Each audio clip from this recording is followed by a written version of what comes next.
What? What, Gary? Are are you gonna say something, Gary? Are you going to say something, Gary? No? Alright then fine.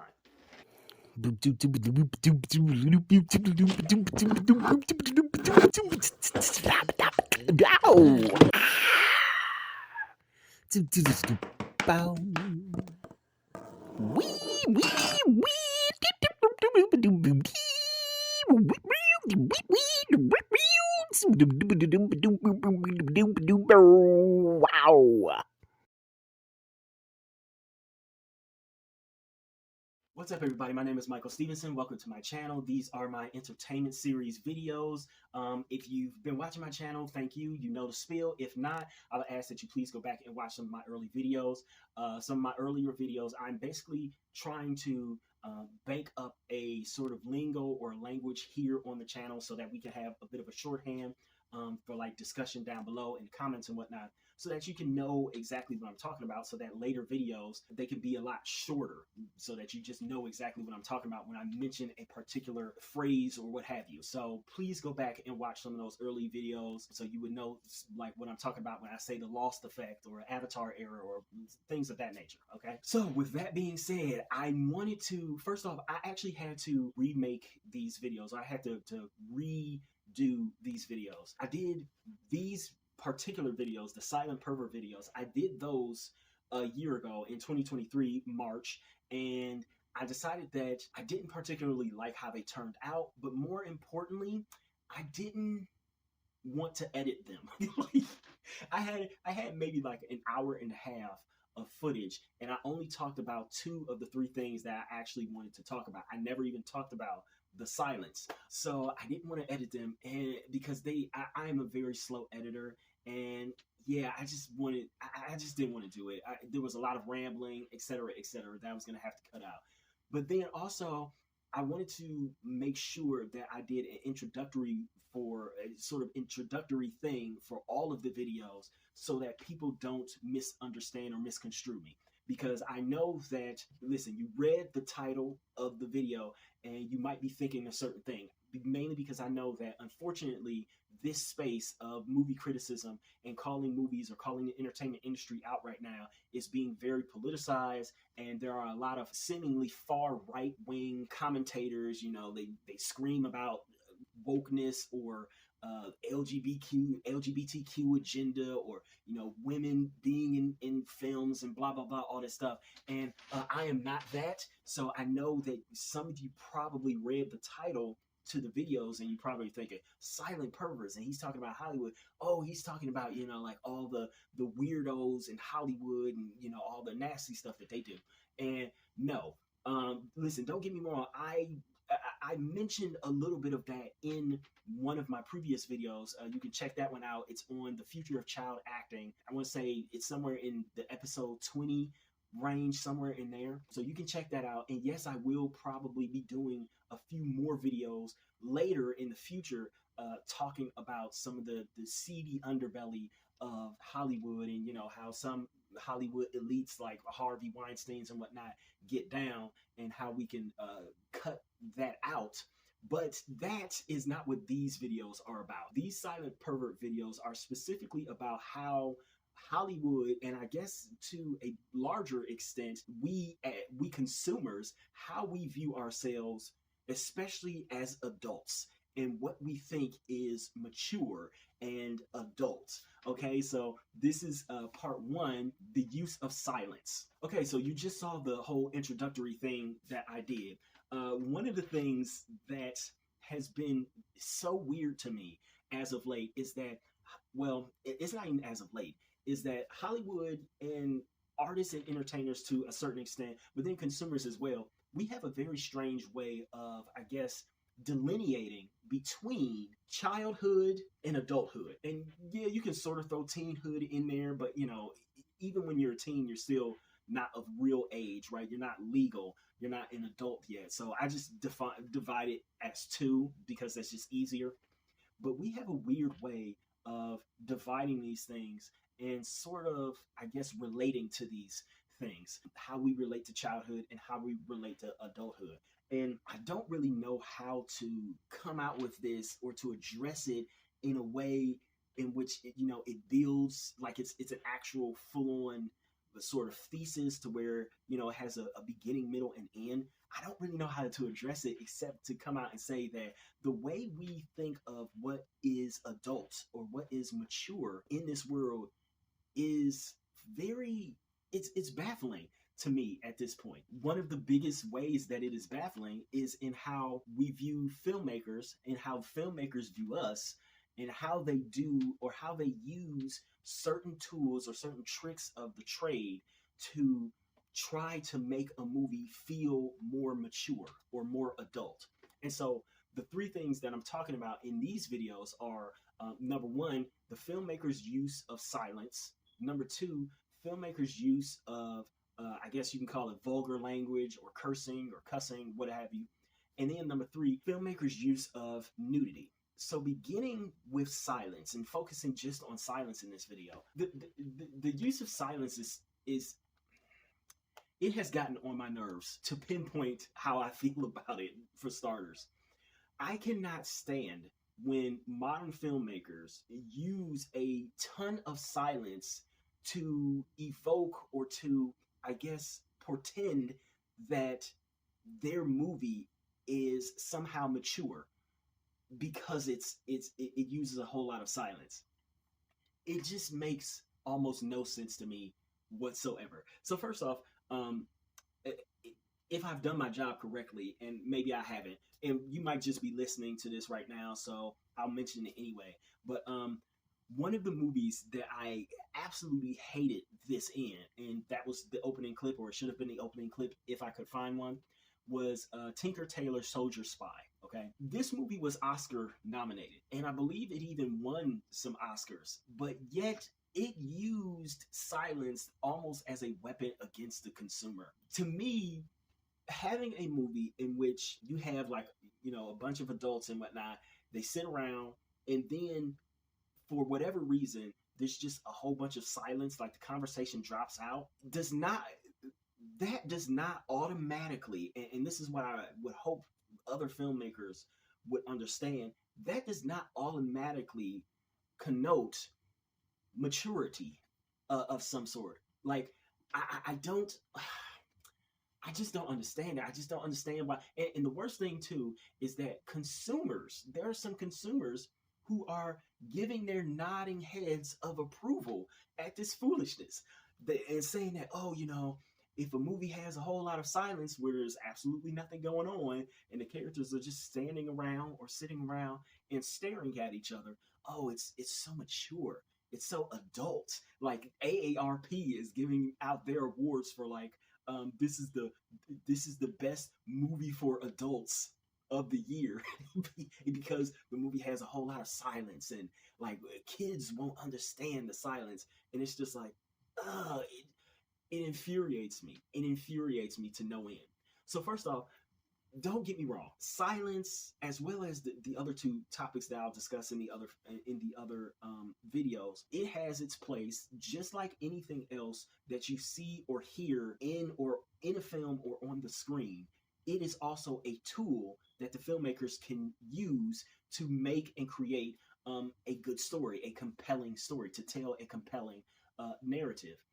The problem, though, is that when you start to overuse silence, it becomes just like anything else that gets overused. It starts to become annoying. And this is where I feel like we have come in modern movie making.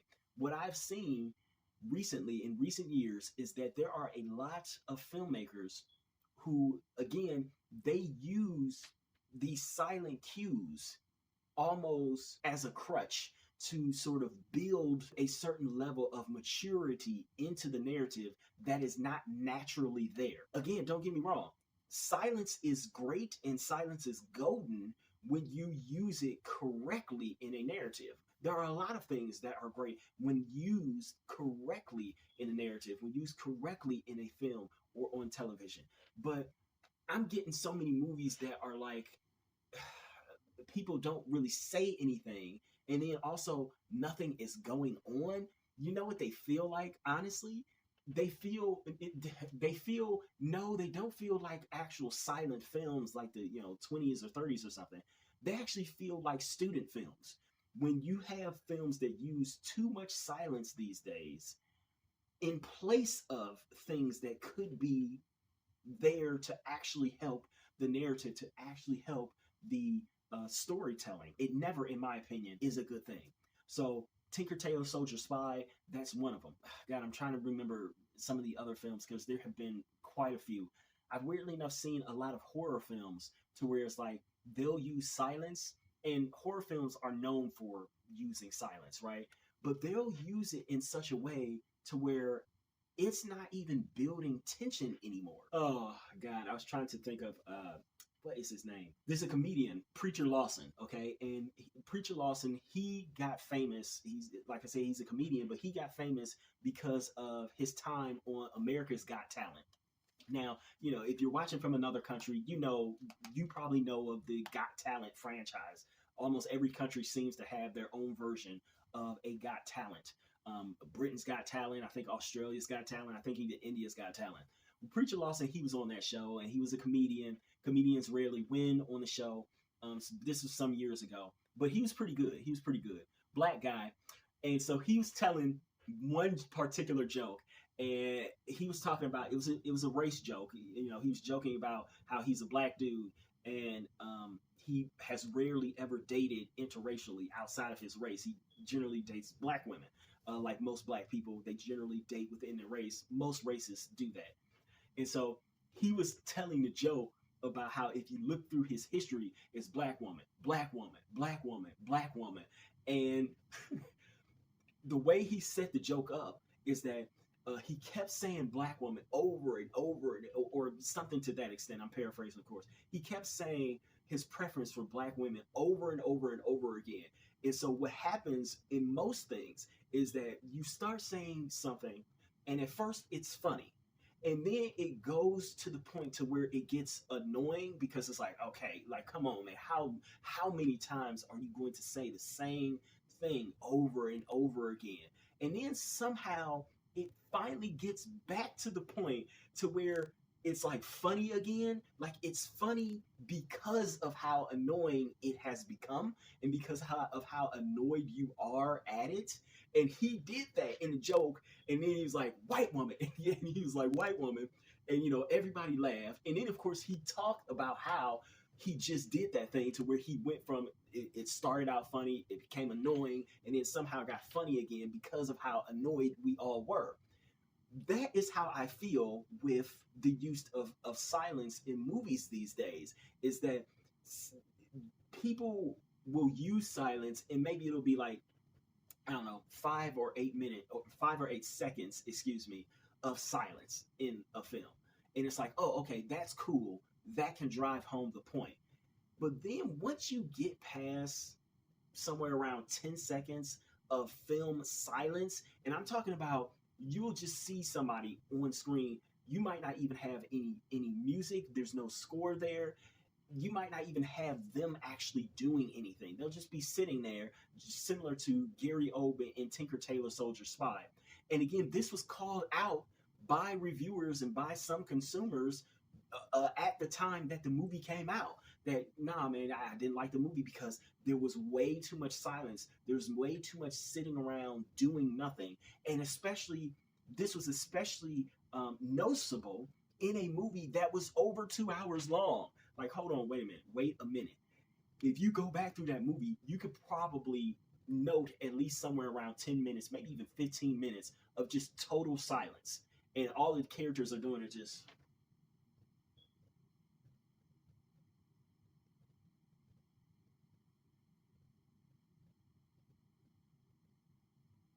And see, after a while, you just start to think, like, wait a minute, is something wrong? Did something go wrong? Is something wrong with me? Like, if you're just listening to my video, treating it as a podcast while you're doing something else, which that's totally fine with me. That's what I do with a lot of videos. You might have even taken out your phone just to look at it like, wait a minute, did the video cut off or something? Like, what's happened? What's going on?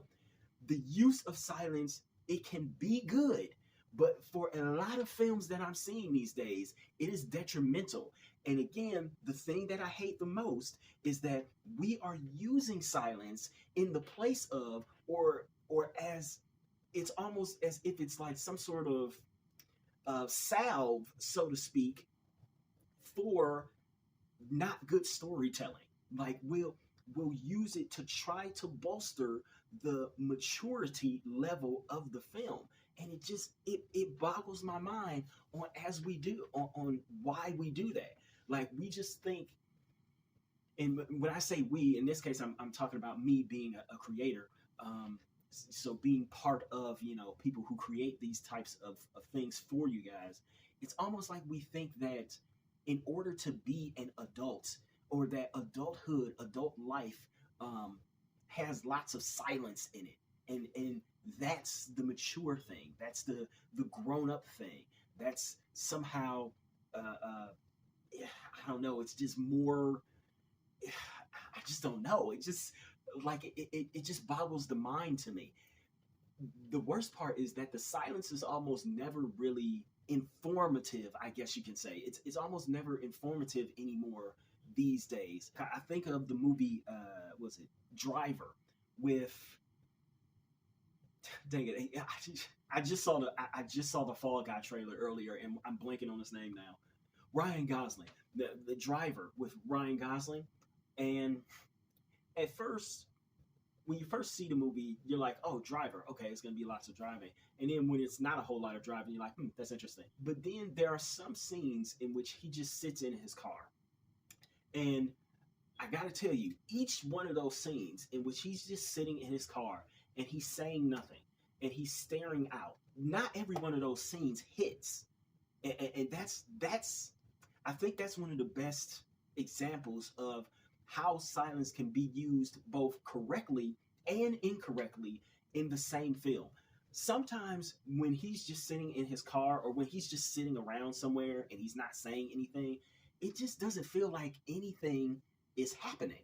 And that's what I'm trying to pinpoint here, I guess, is that certain silences, like the silence at the very end of the movie when he's sitting in his car and he's been beat up. I think he's been shot or stabbed a couple of times, and it's quite clear that he's dying, because his injuries are just so overwhelming.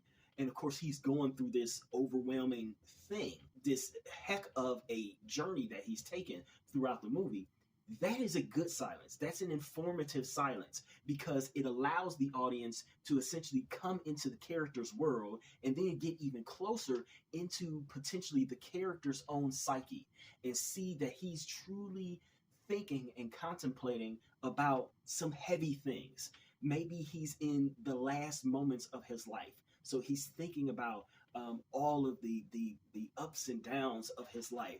Maybe he's thinking about all of the ups and downs of his last job, of the things that he's done, of the people that he's met, of all of this stuff is going on in his mind.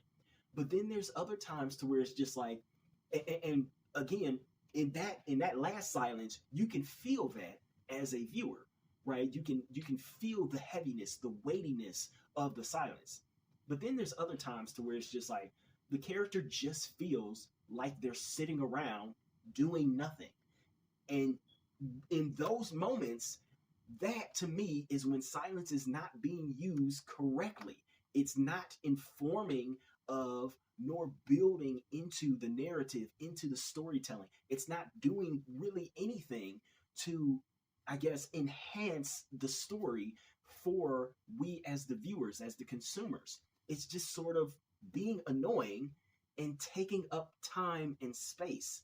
And I feel like there are a lot of films these days that have been doing that over and over and over again, to where it's like, why are you using so much silence here? The character isn't doing anything. You're not really showing anything of real import. There's just nothing that I'm clamming onto. There's nothing that I can hold onto here that is enriching me as the consumer. And the only thing that I can come back to and think of is that, again, there are some critics and some consumers that keep clapping bravo, bravo when they see a movie that's filled with a lot of silence, because they'll come out and they'll call it, oh, that movie was so adult. That movie was so mature. And I'm just thinking, like, is this what not only consumers, but what Hollywood itself thinks adulthood is? That adulthood is just time after time after time, moment after moment after moment, silence upon silence upon silence. Because if it is, oh dear God, we have some bigger problems even than any of us know. Yes, I get it. I know, I understand. There are a lot of dudes who probably spend almost their entire day sitting in silence. They probably have no job, or if they do have a job, it's like it's not one of those ones to where they interact with people. And I'm essentially calling out myself here, but I can guarantee you that being silent about things, that does not immediately equal maturity. It just doesn't. It doesn't equal adulthood. It doesn't. It doesn't equal serenity. It doesn't. No, silence is not always stoic. Like I said, I just don't know what to say. Silence, the use of silence in movies has got to change, in my opinion, because the overuse of it has become more and more prevalent in too many films that try to be mature and try to be adult and try to be more than what they actually are. And I'm really tired of seeing it, because, you know, you got to give me something. You just got to give me something. Don't use silence in place of something that could be better, that actually improves upon the story. And no, I'm not going to think that, well, just because you used a whole lot of silence in your movie or your TV show, that, oh, that means that it's mature, because the characters are thinking, they're in deep thought, they're ruminating about things, or, oh, this person is stoic. No, that's not how it works. That's not how it works. Make the actors actually act. Give them, facial expressions and things to emote to. Give me more than just silence on the screen. And then when you actually do give me silence, make it heavy, make it weighty, make it something that I'm going to remember as opposed to be annoyed by. That is how you're supposed to use silence. Okay, trying to make this a short video. I'm due part 2 and part 3. They are coming up, I think, later in the week. Although part 3 might be next week. I don't know. So we'll see. Yeah, I don't have a sign off. That was pretty much what I wanted to say. I'll probably talk about silence again when we talk about some other films, but yeah, for the most part, that was what I wanted to say. Hey everybody. So while I don't have an official sign off yet, I guess I should do the whole please like, comment, share, and if you so desire and you want to see more, subscribe. But more importantly, I will ask that you please go and purchase one of my books. They are mostly ebooks, and pretty much they are all under $10. See if any of my work is actually any good, if it lives up to any of the things that I'm talking about here on my channel, specifically with the entertainment industry videos. So please go purchase my books. All of my links are down below. Thank you.